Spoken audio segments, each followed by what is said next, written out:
when we set up the deal to make the film, nos menciona que cuando hicieron el trato para hacer la película, el acuerdo era que tuviese 3 sesiones, cada una de 3 horas, que realmente estas 9 horas de totalidad, es poco tiempo para él, que cuando ha hecho Senna o cuando ha hecho Amy, la gente estaba mucho más accesible y muchas veces por mucho más tiempo.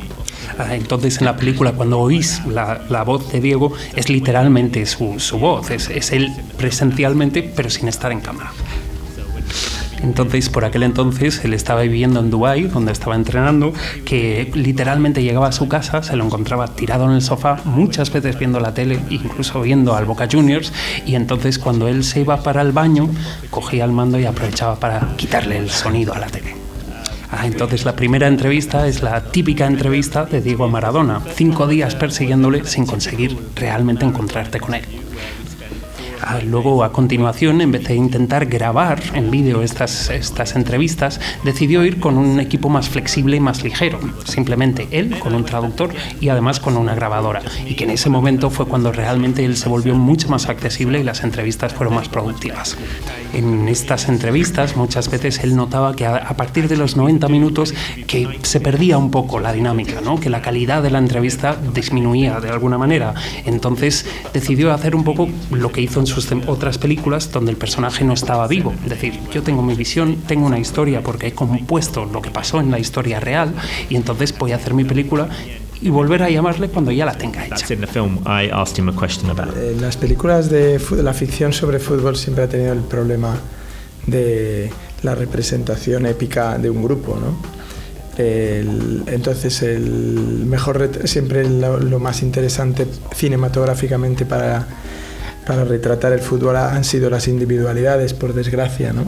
Y eso ha restado o resta mucho a la posibilidad de hacer una gran película sobre un equipo de fútbol. Tendría que ser más bien una película sobre un jugador, ¿no?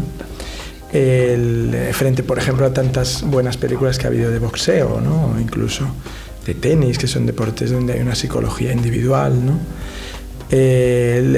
Lo que ocurre ahora, digamos, es que en general se prima mucho lo que se llama el biopic o la historia real o la biografía real. Entonces, sí, el documental me parece un medio maravilloso, ¿no? Para contar, en este caso, un episodio casi de la vida de Maradona, ¿no? Porque es como Maradona es una novela Río, lo tiene todo, ¿no? Es maravilla, ¿no? Es un jugador que todavía su sombra se proyecta sobre un jugador tan importante como Messi, casi de una manera destructiva, ¿no?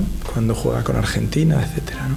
Entonces sí, el documental, de hecho, yo creo, en mi opinión, que los 2 mejores documentales o las 2 mejores películas que tratan del fútbol son más bien retratos plásticos, un poco, que era aquella que hicieron sobre George Best y la que se hizo sobre Zidane después, como una especie de retrato de él en juego, ¿no? Y que no trataban de condensar más que pues, la belleza de los movimientos o la capacidad.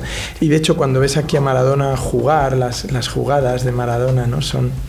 Tienen una riqueza casi eufórica, ¿no? Cuando es una maravilla. Por desgracia, el resto de su biografía es casi una especie de... Siempre me recordó Maradona a un arquetipo de personaje latino que se inventó a partir de Scarface y la interpretación que hacía Al Pacino de ese cubano en el exilio, ¿no? Y yo creo que los medios de comunicación y él mismo, y bueno, al final siempre la gente acaba imitando a la ficción en la realidad. Entonces, ahora que te has convertido en un experto en Diego Armando Maradona, ¿qué queda de Diego más que de Maradona, ¿no? What is it left of Diego now? I would say that, if you imagine like a spectrum of kind of Diego. Que si coges un gran espectro de Diego, el jugador que empezó siendo muy pequeñito, hasta el campeón y leyenda que conocemos hoy en día, él solo ha podido entrevistar a la leyenda, cuando realmente quería hacer la película del chaval que salió para adelante. Entonces, que esto, al mencionarlo con gente, es muy difícil llevar la historia de vuelta al Diego, porque realmente el personaje actual eclipsa muchísimo el chaval de antaño. Dice que, sin embargo, cuando le entrevistaba y tenía un día bueno, realmente es un tipo encantador, que sabe contar historias como nadie y que realmente ahí se le notaba que sí había una magia especial, que aunque tú estés entrevistando a esa persona que ha pasado por tanto, que su cuerpo ha sufrido tanto y que eso quizás nos cambia a todos, que sí le notas esa magia especial de quien salió adelante. It's great to be in his company. It was great.